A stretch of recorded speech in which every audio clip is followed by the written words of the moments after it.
छोटी चुकी से पोसी के सियान कनिए पापा जी।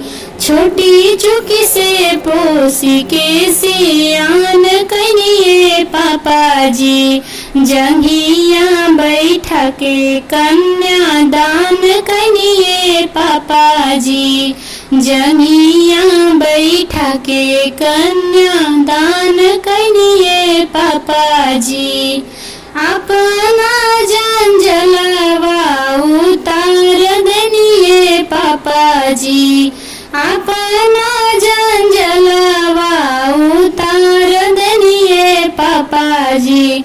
हमके जंजलवा में डाल दनिए पापा जी। हमके जंजलवा में डाल दनिए पापा जी। अपना सरवा छोड़ा दनिए पापा जी। अपना सरवा छोड़ा दनिए पापा जी।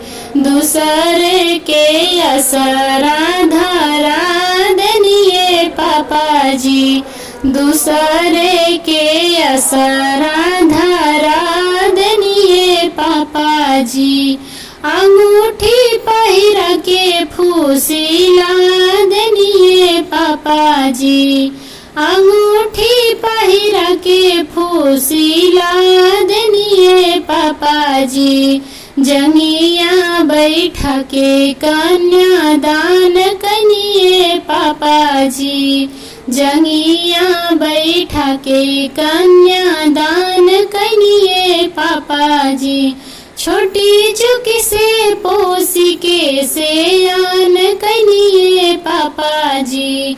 छोटी चुकी से पोसी के सियान कनिए पापा जी।